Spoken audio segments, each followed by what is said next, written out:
insya-Allah.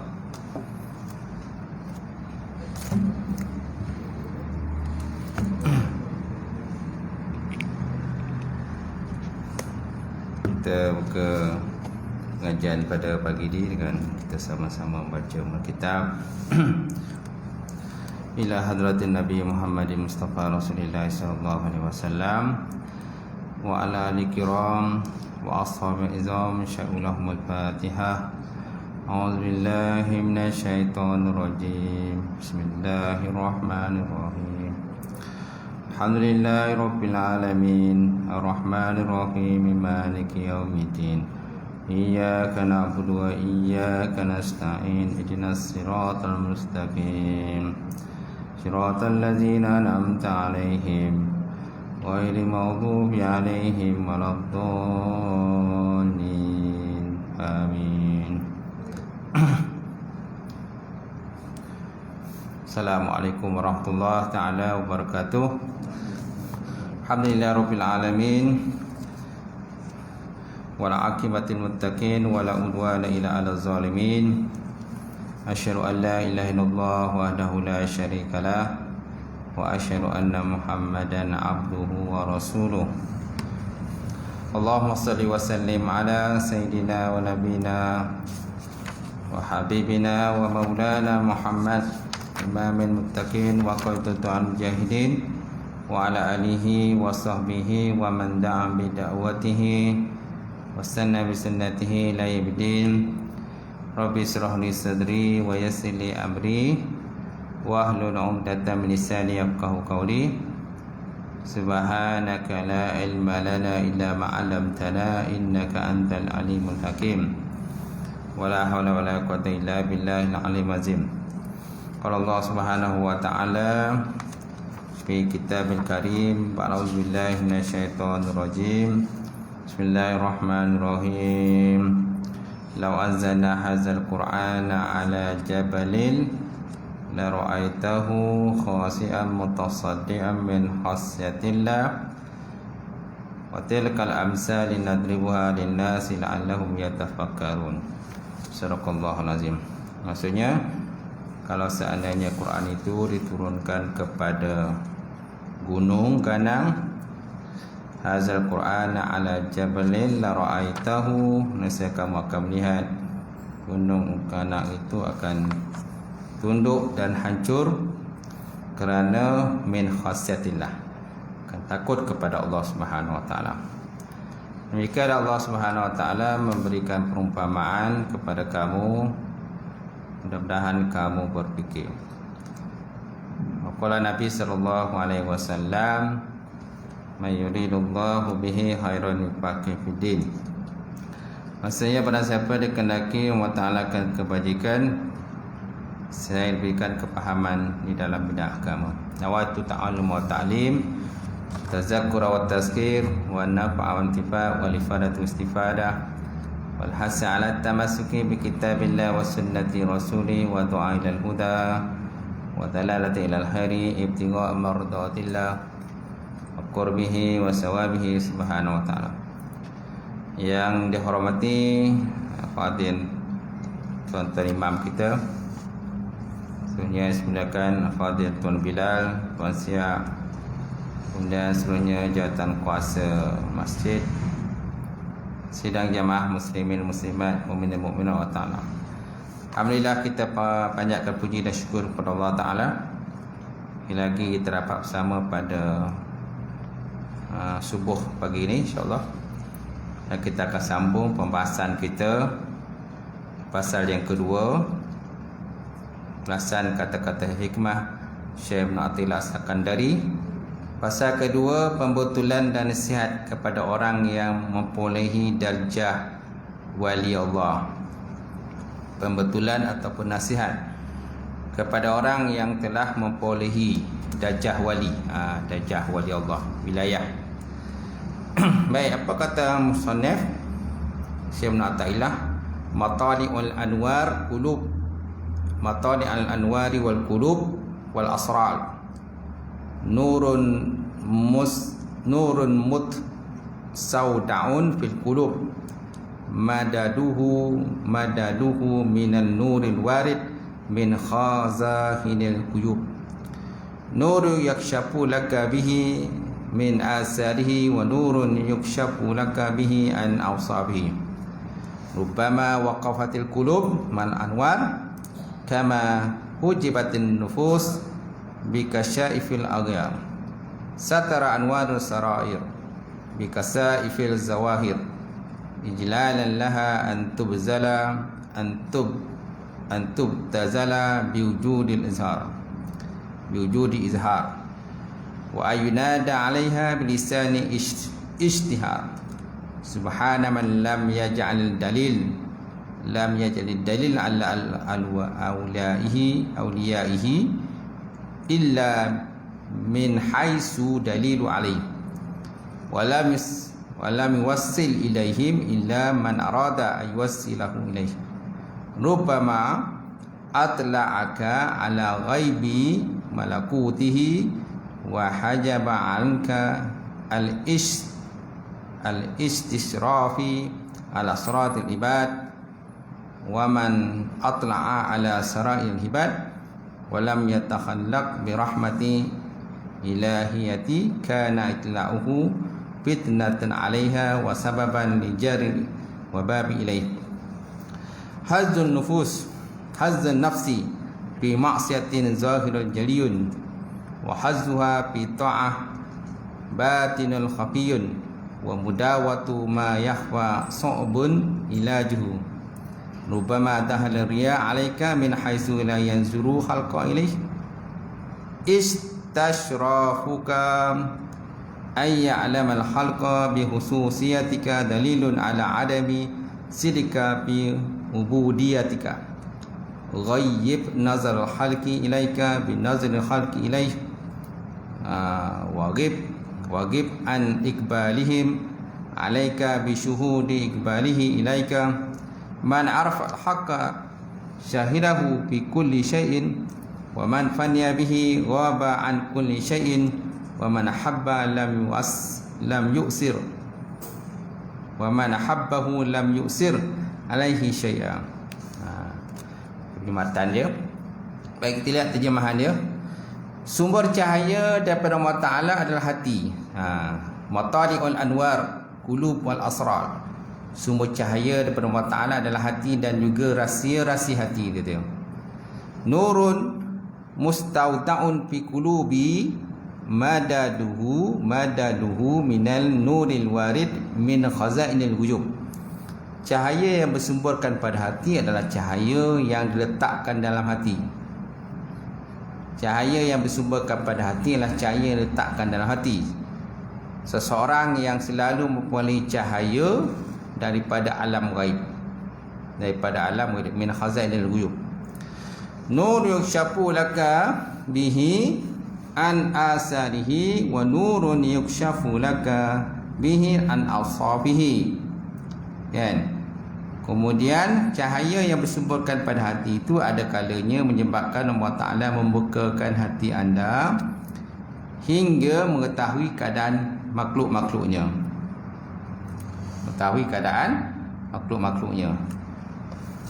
Cahaya yang bersumberkan pada hati itu ada kalanya menyebabkan Allah Ta'ala membukakan hati anda sehingga mengetahui keadaan makhluk-makhluknya Allah.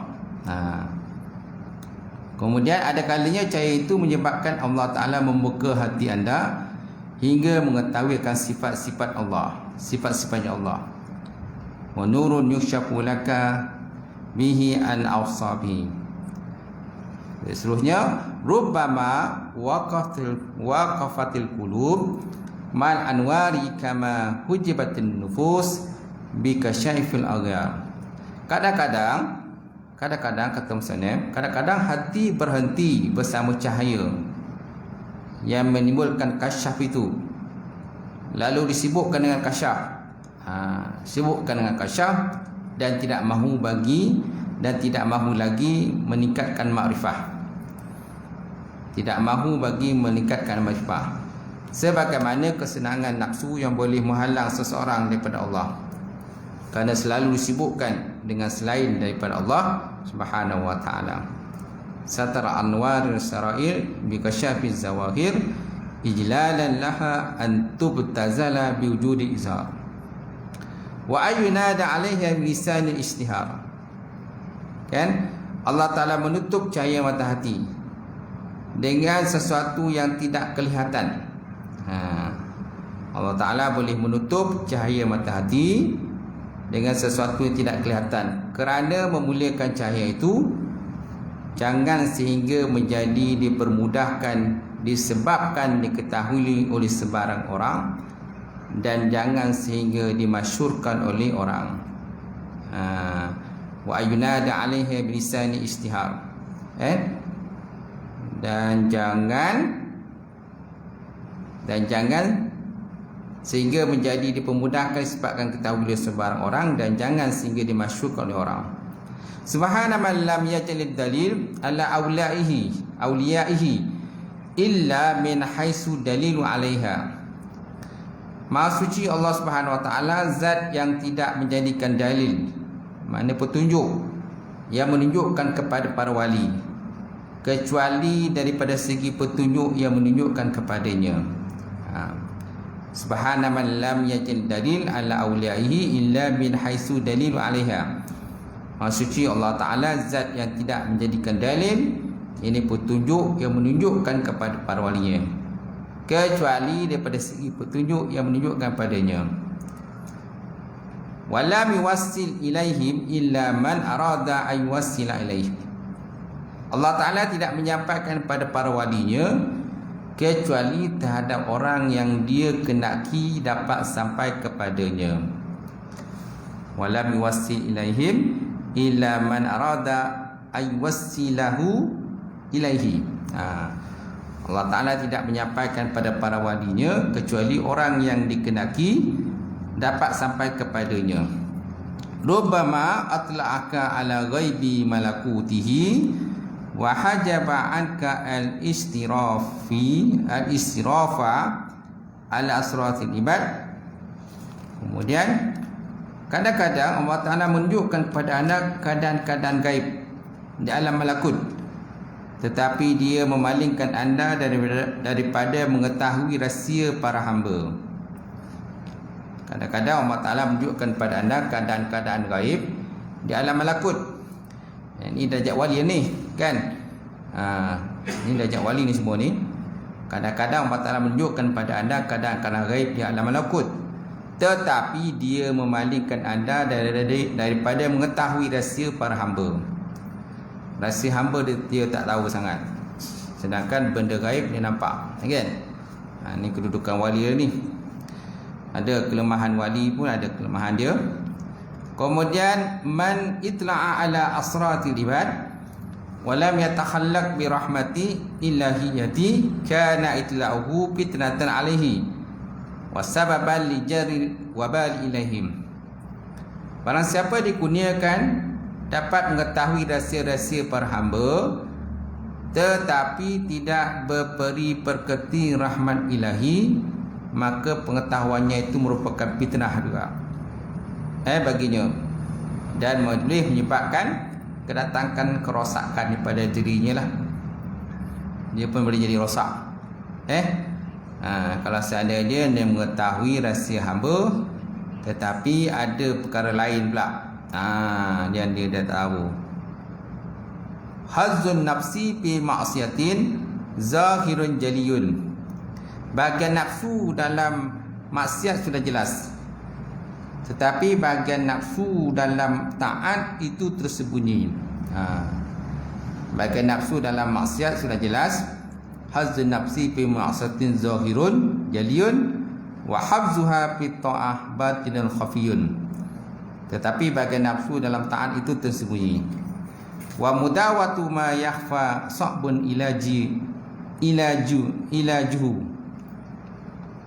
Mengubati penyakit yang tersembunyi itu amalah suka. Mengubati penyakit tersembunyi itu su'bun ilaji. Mana susahlah kita nak ubatkan dia. Rubbama dakhal riya alaika min haisu la yanzuru khalqi ilaih. Kadang-kadang riya ada pada diri anda meskipun orang lain tak dapat melihat. Rubama dahla riya alaika min haitsu la yanzuru khalqu ilaik. Kadang-kadang masuk perasaan riak dalam diri daripada diri anda, padahal orang lain tidak melihat riak tersebut. Sebab riak ni dihalang mati kan. Kemudian istirafuka ayya'lamal khalqa bi khususiyatika dalilun ala adami sidika fi ubudiyatika. Gerak hati anda yang ingin supaya orang lain mengetahui keistimewaan anda menunjukkan tidak ada kesungguhan anda dalam beribadah. Ini semua pesanan pada para wali ni. Gerak hati anda yang ingin supaya orang lain mengetahui keistimewaan diri anda itu menunjukkan tidak ada kesungguhan sebenarnya dalam anda mengerjakan ibadah kepada Allah Ta'ala. Ghayyib nazara khalqi ilaika bi nazari khalqi ilaika.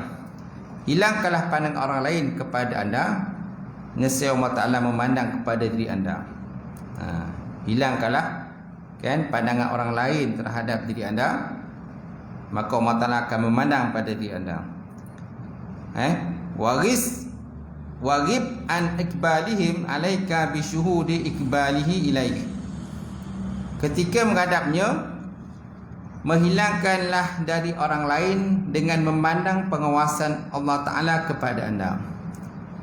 Jadi ketika kita menghadap Allah Ta'ala, maka hilangkanlah pandangan orang lain terhadap diri anda, supaya Allah Ta'ala memandang pada diri kita lah. Hilangkanlah pandang orang lain dengan memandang pengawasan Allah Ta'ala pada diri kita. Kemudian man arafa halqa syahidahu min kulli syai'in wa man fanna bihi ghaba an kulli syai'in wa man habbahu lam yusir alaihi syai'an. Barang siapa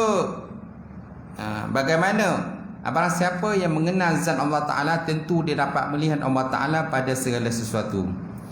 Barang siapa berada dalam kepanaan disebabkan memandang Allah Ta'ala, maka ia hilang daripada segala sesuatu. Maknanya merasa tak ada wujud, melainkan hanya Allah Ta'ala sajalah yang wujud. Baik, kita lihat pendahuluannya.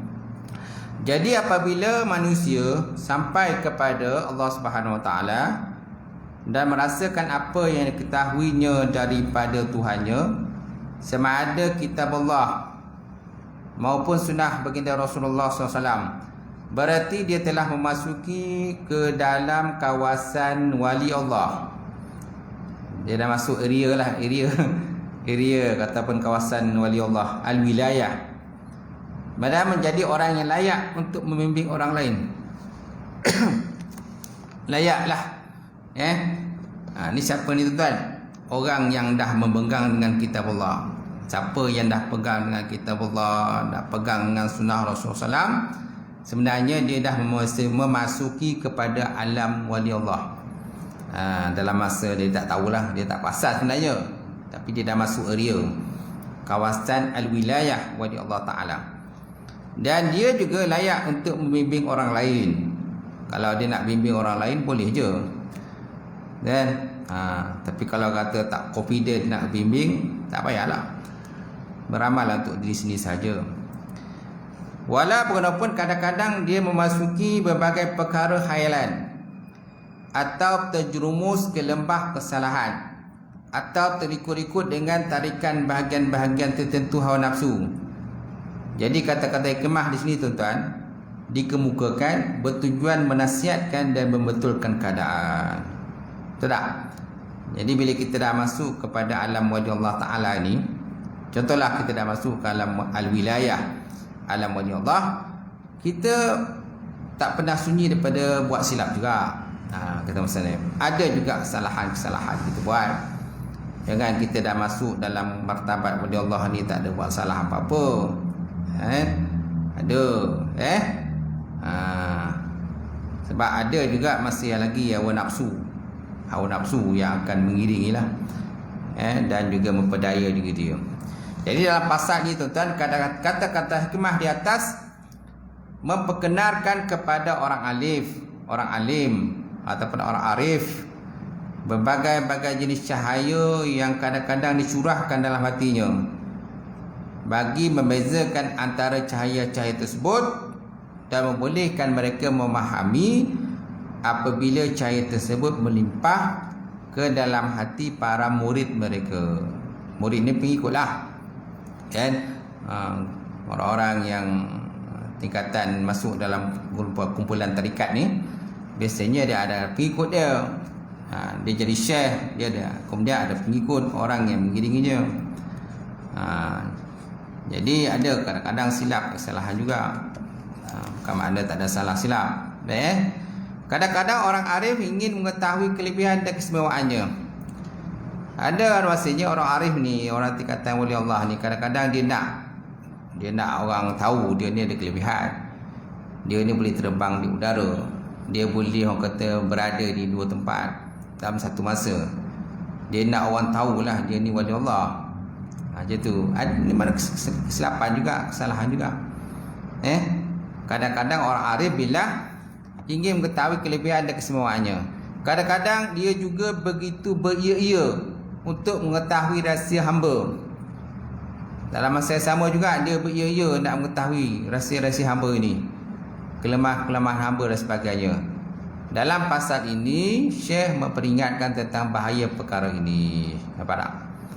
So maknanya wali Allah pun tak pernah sunyi daripada bahaya-bahaya, simpang seranang, kan? Kata gaung-gaung lah, lembah-lembah bahaya. Walaupun sudah sampai kepada Allah Ta'ala, walaupun dia ni ialah wali Allah, dia dah usul lah, dah sampai pada Allah Ta'ala, namun orang arif billah ni masih dicingkam oleh beberapa bahagian runtutan nafsu dia. Walaupun dorongannya berbeza-beza lah. Nampak? Jadi walaupun mereka dah sampai pada tingkat wali Allah, masih lagi ada kekurangan dia. Masih lagi hawa nafsu tu masih ada lagi, yang cuba memperdaya dia, mempengaruhi dia. Syaitan pun jugalah.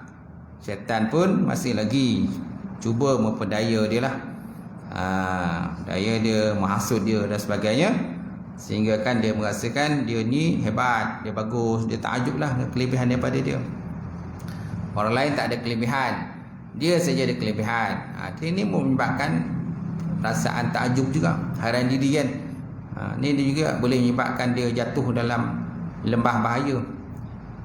Kemudian bahagian dorongan nafsu yang terdapat pada orang yang lalai terdapat dalam maksiat, manakala bahagian nafsu terdapat kepada golongan-golongan ahli makrifah adalah tersembunyi. Nampak? Kalau orang-orang biasa ni kan, kita nampaklah mereka ini mudah terjerumus dalam maksiat. Orang-orang awam biasalah, kita nampak kadang dia minum arak, kan, kemudian dia meninggalkan salat dan sebagainya. Kita nampaklah dia buat benda tu, kan, kemudian cakap benda-benda bukan-bukan. Tapi para wali Allah Ta'ala ni dia buat salah, kita tak nampak sangat, dia tersembunyi kan, gitu. Itu sebab musannaf kata gitu. Manakala bahagian nafsu terdapat kepada golongan-golongan ahli makrifah, dia kata tersembunyi. Dia ada nafsu juga, ada. Wali Allah ada nafsu juga, tapi tersembunyi. Kita tak nampak zahiriatnya, kesilapan yang dia buat tu. Kita nampak kelebihan dia daripada dia je. Kita nampak kelebihan dia ada pada dia saja, tapi kelemahan dia kita tak nampak. Tersembunyi, dia kata musannaf. Jadi daripada sini Syekh memperingatkan kita tentang bahaya perkara ini, dan beliau berusaha menjelaskan jalan keluar daripada perkara ini. Jadi musannaf kata, jadi nak bahas benda ni lah, macam mana nak keluar kalau berlaku perkara ini kepada orang yang tingkatan wali Allah.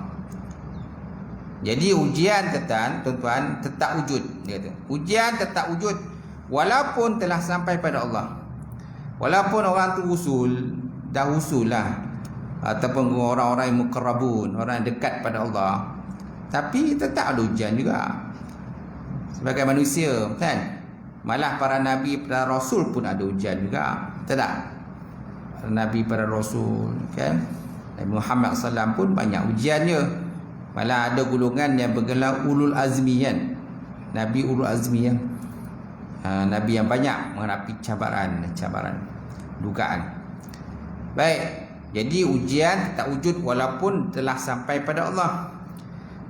Bermujahadah dituntut sehingga saat kematian, dan jalan-jalannya pula penuh dengan selekoh-selekoh berbahaya. Masya Allah. Jadi kita dituntut dengan selalu mujahadah diri lah, mujahadah diri, lawan hawa nafsu kan, lawan syaitan dan sebagainya, lawan-lawan segala keinginan kita walaupun dah sampai pada tingkatan wali Allah.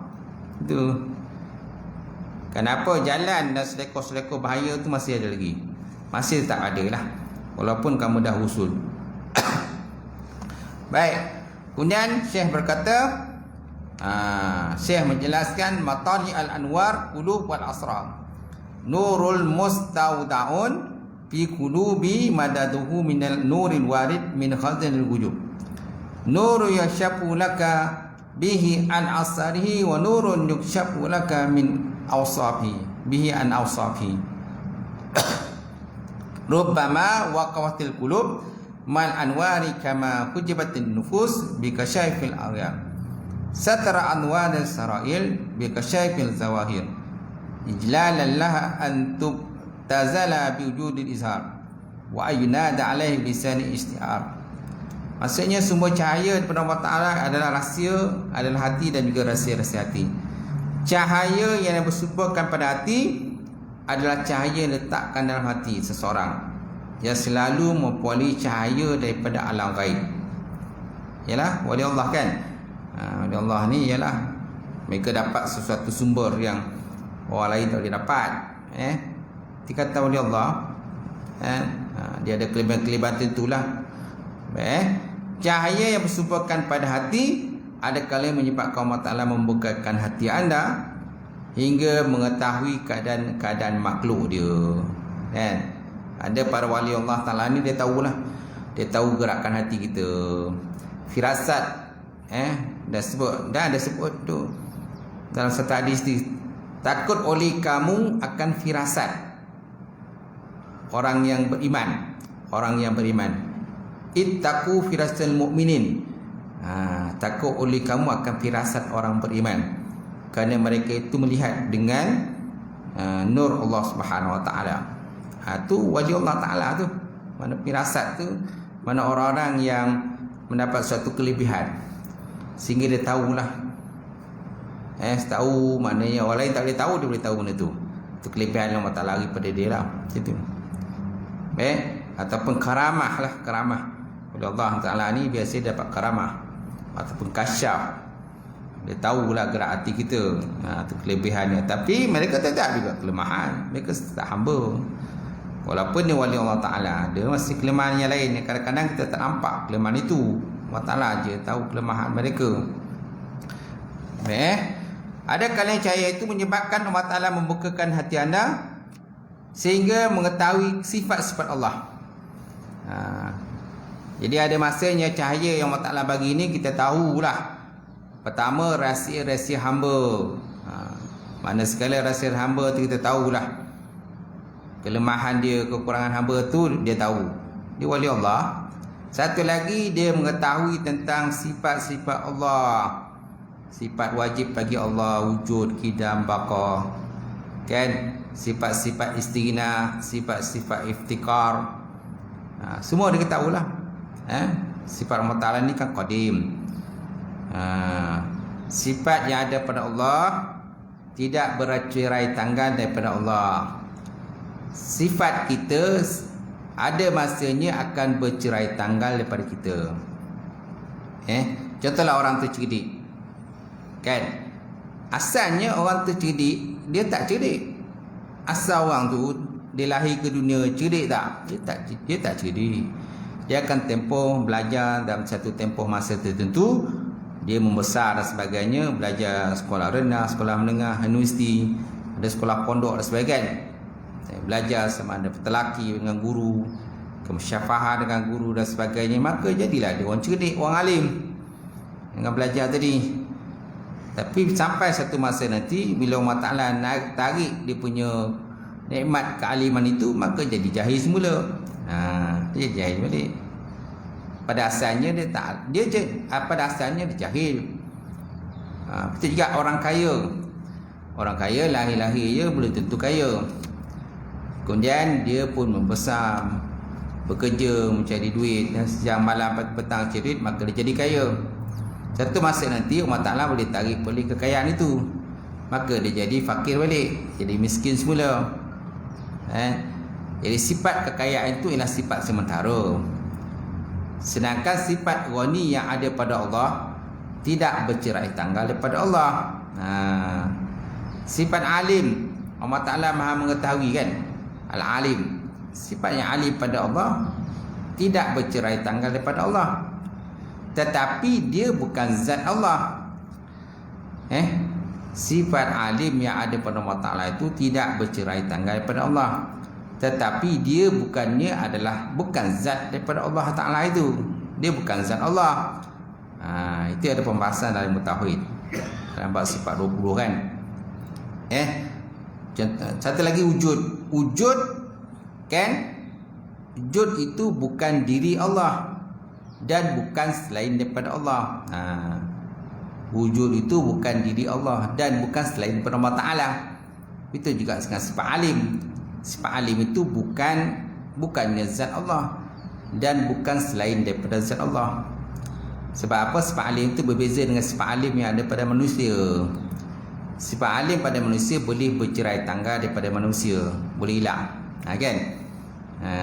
Sifat cantik jamil, sifat cantik ada pada manusia boleh bercerai tanggal daripada manusia. Bila Allah Ta'ala menarik sifat jamil, sifat cantik daripada kita, maka kita jadi penjadi hodoh. Bila kita dah tua kan, muka pun dah berkerepot kan, kulit pun semua dah kendur. Jadi tak adalah cantik lagi, dah kuranglah cantik dia. Walaupun masa muda-muda tu cantik lawa kan, jadi bila dah tua ni dah kuranglah cantik dia. Mana sifat orang kata jamil tu Allah Ta'ala dah tarik lah sikit demi sikit, tak? Gigi pun dah mula tercabut, dah royeh kan. Baik, seterusnya, kadang-kadang hati berhenti bersama cahaya yang menimbulkan kasyaf itu, lalu disibukkan dengan kasyaf dan tidak lagi mahu meningkatkan makrifah. Tuan-tuan, kadang-kadang hati ni orang-orang yang wali Allah Ta'ala ni, dia dah dapat, Allah Ta'ala dah bagi dia kasyaf. Bila Allah Ta'ala dah bagi dia kasyaf, sifat-sifat kasyaf, sifat karamah dan sebagainya, ada orang alim ni dia sibuk dengan karamah tu. Dia sibuk dengan karamah yang Allah Ta'ala bagi pada dia. Dia sibuk dengan kasyaf yang Allah Ta'ala bagi pada dia, sehingga kan dia lupa meningkatkan makrifah kepada Allah.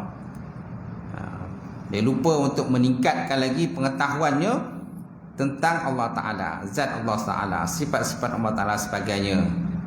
Kerana disibukkan dengan sifat karamah, sifat kasyaf, boleh terbang di udara, berjalan atas air, disibuk dengan benda itulah. Kemudian dia tayang kat manusia, tunjukkan ke manusia kan ada macam tu wali Allah.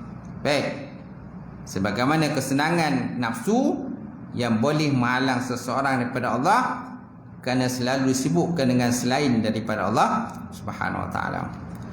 Allah Ta'ala menutup cahaya hati dengan sesuatu yang tidak kelihatan kerana memuliakan cahaya itu.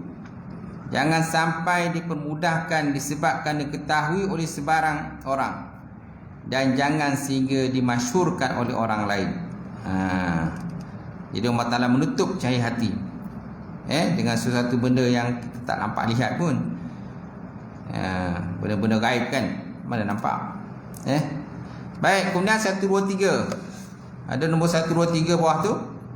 So apakah maksud hati? Maksud hati dia kata bukanlah hati ni, mana bukanlah organ tubuh kita yang kita kenal. Maksud dengan hati ini ialah benda halus. Benda halus yang hanya diketahui oleh Allah Subhanahu wa ta'ala saja, kata musannif. Macam tu.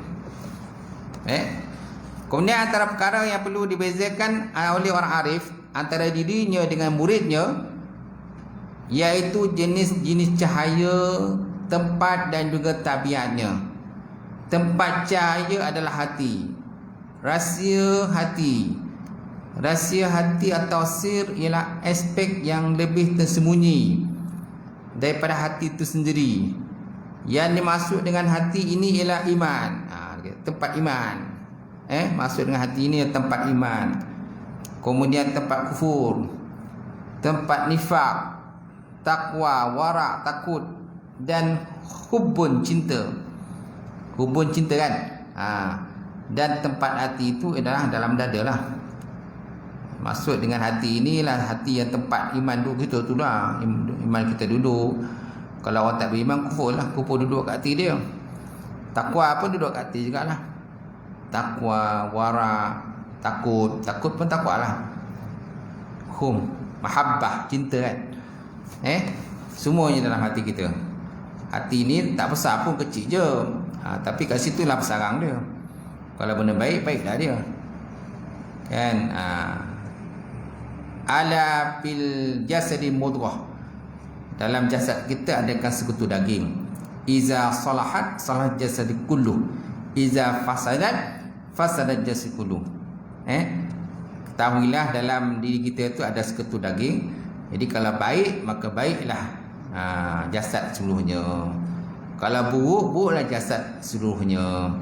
Ala wahiyal qalb. Ketahuilah bahawa ini adalah hati kita. Sebab kat hati tu duduknya baik ke buruk dan sebagainya, duduk kat situ. Cuma kalau nak scan tak nampak lah. Cuba tuan-tuan bawa hati tuan tu pergi scan. Pergi scan kat hospital. Nampak tak iman dalam hati tu? Nampak tak? Nampak ustaz. Mana nampak? Dia tak boleh nak scan pun. Dia tak boleh nak kesan pun. Walaupun scan macam mana sanggih pun, harga berpuluh ribu, berjuta ribu harga. Scan CT kan nama dia kan, yang boleh scan anggota tubuh badan manusia ni kan. Dia tengoklah mana yang rosak, mana yang sakit, mana yang kata yang perlu dibedah, dioperate.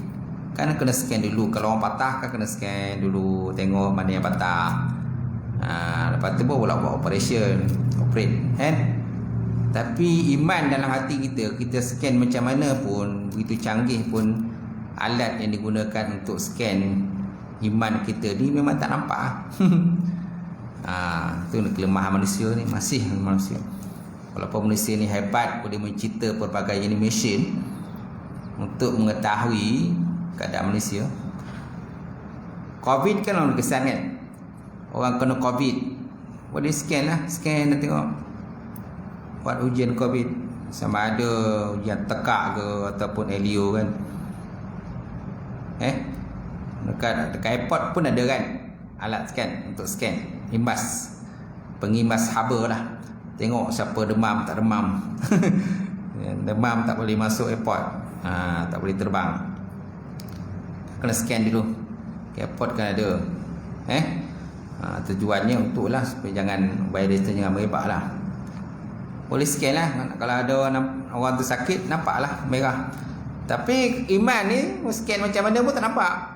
Iman, kufur, nifak, takwa, takut, cinta, mahabbah, cinta kan. Scan macam mana pun tak nampak.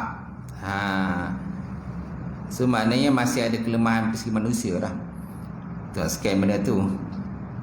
Kalau tak, scan pun senang je. Kalau iman ke tak beriman, boleh scan nampak. Baik. Firman Allah SWT Al-Quran, fa inna la ta'mal absar walakin ta'mal qulub allati fis sudur. Bukanlah mata kepala yang buta, tetapi mata hati yang buta. Bukanlah mata kepala yang buta, tapi mata hati yang buta. Ini nak menunjukkan pada kita ada di kalangan manusia ni buta mata hati. Buta mata hati ni tak nampak apa lah. Kalau buta mata lagi okey lagi lah. Walaupun matanya buta, tapi dia boleh beriman lagi. Kalau dah mata buta, hati pun buta, lagi parah. Kalau mata celik, hati buta. Parah ha? Parah jugalah. Walaupun mata celik tapi hati buta. Baik, cahaya-cahaya bertempat dalam hati dan sir, rahsia. Jadi kesemua ini adalah bantuan daripada Allah Ta'ala. Dan inilah dimaksudkan oleh kata-kata Syekh, Matalil Anwar Qulub wal Asrar, Nurul Mustaudaun fi Qulub, Madaduhu minan nuril warid min khazainil uyub. Sumber cahaya daripada Allah Ta'ala adalah hati. Cahaya yang bersumberkan pada hati adalah cahaya yang diletakkan dalam hati seorang yang selalu memperoleh cahaya daripada alam gaib. Yang selalu memperoleh cahaya daripada alam gaib. Wallahu alam. Sampai situlah. Cukup sampai situ.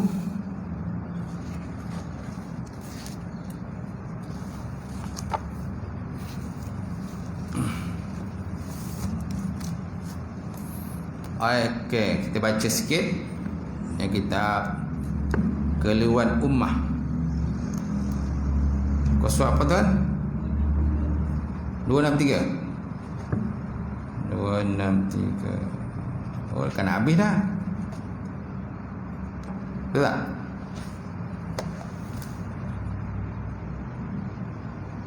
Betul, 263. Betul eh?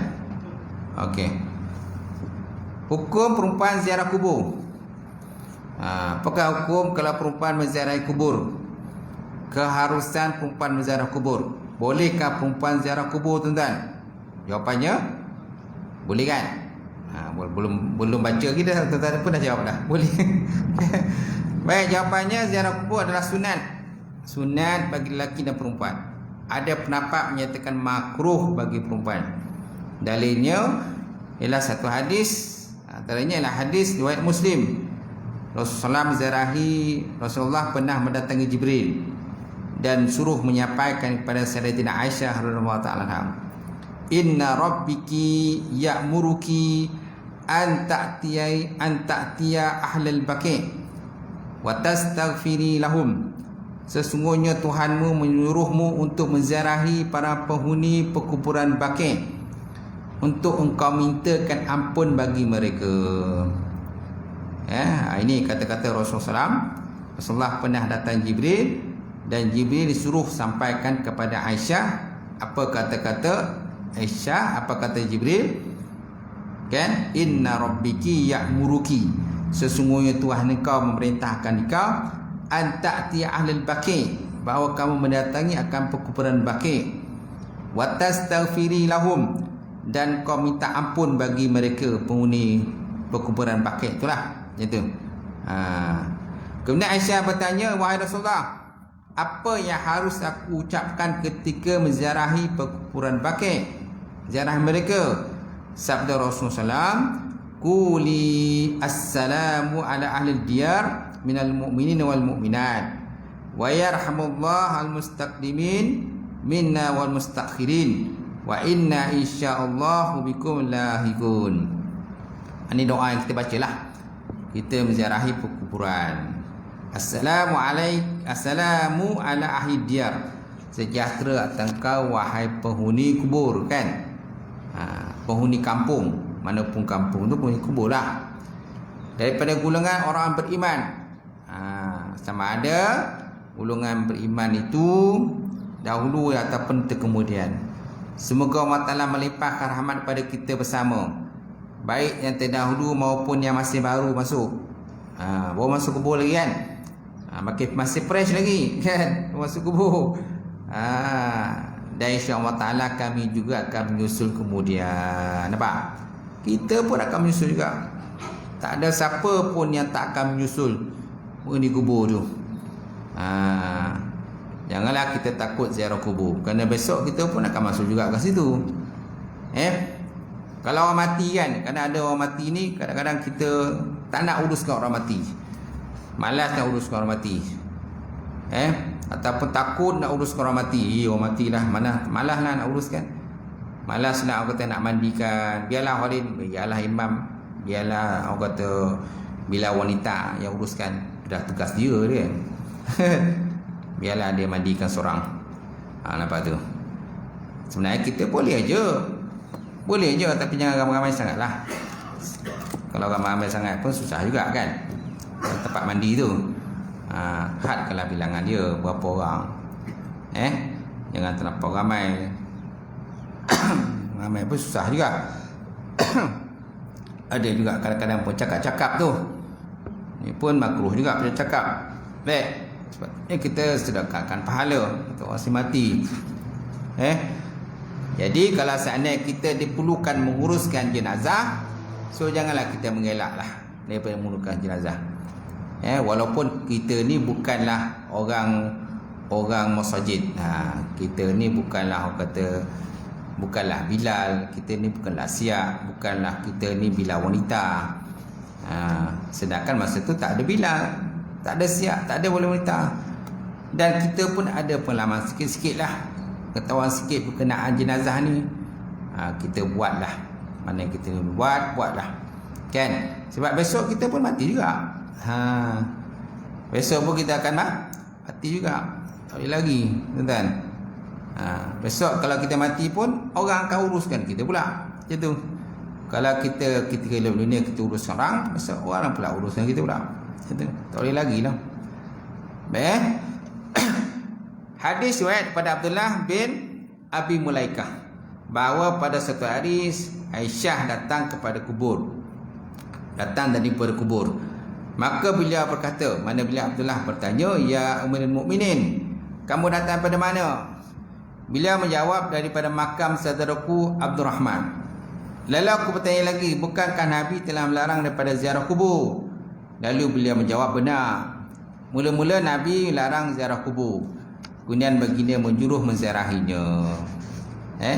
Dalam riwayat menyebutkan bahawa Fatimah Az-Zahra, putri tercinta baginda Rasulullah SAW, hampir 2 atau 3 kali menziarahi kubur para syuhada perang Uhud, khususnya ayah saudara baginda, itulah Sayyidina Hamzah. Hadis daripada Sulaiman bin Buraidah daripada ayahnya bahawa Nabi SAW pernah bersabda, "Kuntu nahaitukum an ziyaratil kubur fazuruha." Aku pernah melarang daripada menziarahi kubur, maka ziarahilah. Mana Nabi pernah laranglah orang perempuan ni daripada ziarah kubur. Apa sebab Nabi larang itu? Sebab ialah perempuan kan, kadang dia menangis lah kan, meraung lah sebagainya kan. Nangis, meraung. Jadi dijarang daripada ziarah kubur. Maka kemudian Nabi membenarkan. Dia bukan perempuan, dia kadang lelaki pun dia juga meraung. Betul tak? Itu ada satu kes kan, kat mana Indonesia silakan. Lelaki tu dia gali kubur isteri semula. Kan keluar dalam media massa lah. Alasan dia ziarah kubur tu kerana dia terlampau rindu kepada isteri dia. Isteri dia dah meninggal. Isteri dah meninggal lah. Kan? Tapi sebabkan kononnya lah dia rindu pada isteri dia, dia pergi gali kubur dia. Pergi gali kubur isteri tadi. Sebenarnya dah banyak kali dia cuba gali kubur isteri dia, dan orang kampung dah larang dah, jangan gali. Dia masih lagi nak gali, sampai terpaksa polis pun masuk campur lah. Campur, saya tak benarkan lagi lah dia menggalikan kan. Dia kena redha lah. Ni masalah tak redha ni, kan masalah rindu tak rindu pun kan. Boleh katakan ramailah yang rindu. Apalagi kalau yang meninggal tu isteri kita, isteri sendiri kan, isteri ataupun suami sendiri, orang yang kita kasih dah meninggal dunia, tentulah kita rindu. Tapi janganlah sampai gali kubur balik. Itu yang berlaku Indonesia tu, ada pergi gali balik kubur isteri dia. Orang kampung dah melarang, dah menegah dia jangan gali, jangan gali. Akhir terpaksalah pihak berkuasa pun masuk campur, tangkaplah dia. Mental lah, jadi macam mental lah tu, tak betul lah pemikiran dia. Sedangkan orang lain pun ramai juga yang mati, orang yang kita kasih, kita sayang, tak adalah kita pergi gali pun. So kita kena redha lah macam tu. Baik, keterangannya adalah hadis dhamer lelaki, nawaitukum, kuntu nawaitukum, kum kan, situ ada ganti nama diri untuk lelaki, dhamer lelaki, nawaitukum, digunakan kerana selalunya untuk taglib. taglib kebiasaan yang menziarah kubur adalah laki, seperti disebut oleh Mula Ali Qari dalam kitab Mirqat Al-Mafatih dan At-Tirmizi dalam kitab Jami' As-Sahih dan lain-lain. Rasulullah melarang menziarah kubur pada awalnya kerana pada ketika itu amalan jahiliah. Nampak? Kenapa Nabi tegah daripada ziarah kubur ni? Kerana masa itu masih kuat amalan jahiliah, masih tebal dalam masyarakat, masih ada yang mengucapkan kata kurang elok dan keji ketika ziarah kubur. Apabila mereka sudah menerima Islam dan tahu ada adab ziarah kubur, syariat pun membolehkannya. Barulah dibenarkan ziarah kubur. Maknanya bukan perempuan je, lelaki. Sebab domer kum tu lelaki. Kuntu nawaitukum, kata Nabi, aku tegah kamu daripada ziarah kubur. Dululah. Sekarang maka dibenarkanlah, dulu aku larang. Jadi kebenaran ini tidak hanya khusus lelaki sebenarnya. Walaupun domer itu lelaki, nawaitukum ni untuk lelaki sebenarnya, kum. Tapi sebenarnya bukan lelaki saja, perempuan pun ditegah juga sebelum tu. Kerana banyak amalan jahiliah. Macam tu. Jadi kebenaran ini tidak hanya khusus pada lelaki. Oleh itu para ulama pendapat perempuan pun turut sama mendapat keizinan. Kemudianlah sebelum tu semuanya ditegah, lelaki ke perempuan ditegah ziarah kubur kerana amalan jahiliah. Kemudian pendapat ulama Al-Hafiz Ibn Arabi ketika beri pandangan dalam perkara ini, dia kata yang benar adalah Nabi SAW membolehkan menziarah kubur untuk lelaki dan perempuan. Jika ada sebahagian yang menganggapnya makruh bagi perempuan, maka hal ini kerana lemahnya kemampuan perempuan untuk bersikap tabah dan sabar sewaktu berada di kubur, atau kerana penampilannya yang tidak menggunakan hijab.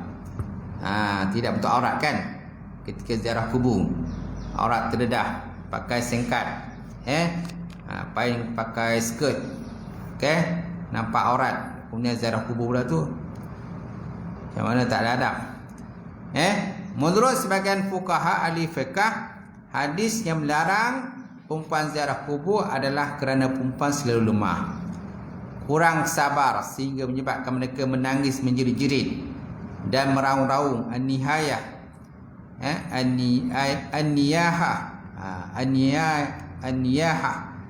sambil menampak pipi, menampak pipi sendiri, mengoyak-ngoyak pakaian, berputus asa dan melakukan perbuatan jahiliah lain di atas kubur. Kan? Sebabnya ditegah, dilarang pada ziarah kubur. Larangan dan jawapan. Bagaimanapun ada golongan yang melarang perempuan menziarah kubur kerana berpegang pada hadis yang diriwayatkan pada kitab Sunan, kecuali Bukhari dan Muslim. Itulah la'anallahu zawaratil kubur. Allah Ta'ala melaknat perempuan menziarah kubur. Ini ada larangan lah, ini ada pandangan lah. Yang nanti kalau larang tu, mereka ada hujah lah kenapa mereka tak bagi ziarah kubur tu. Baik. Kemudian para ulama menjawab sampai situ. Wallahu a'lam bishawab.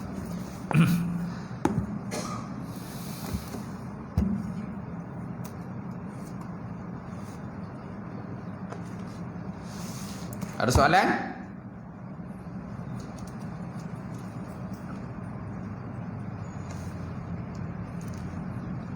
Tak ada.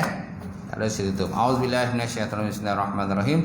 Alhamdulillahirabbil alamin wassalatu wassalam ala syafi'il mursalin wa ala alihi washabbihi ajmain. Allahumma zidna ilman nafi'a wa yaqinan sadiqan wa alam taqabbala wa rizqan halalan mubarakatan katsiran wa siyan nafatan ya alim na ilana qulubana binuri ma'rifataka wa aftalana futu'al arifin. Allahumma faqihna fid-din, Allahumma faqihna fid-din.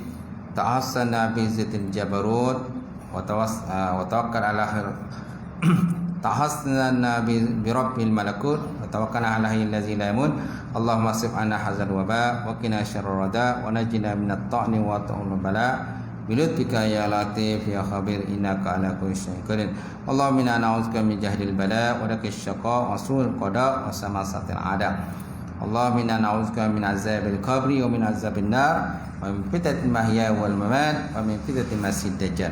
Rabbana atina fid dunya hasanah wa fil akhirati hasanah wa qina azabannar. Subhana rabbika rabbil izzati amma yasifun wa salamun alal mursalin Alhamdulillah rabbil alamin. Qabalallahu minkum.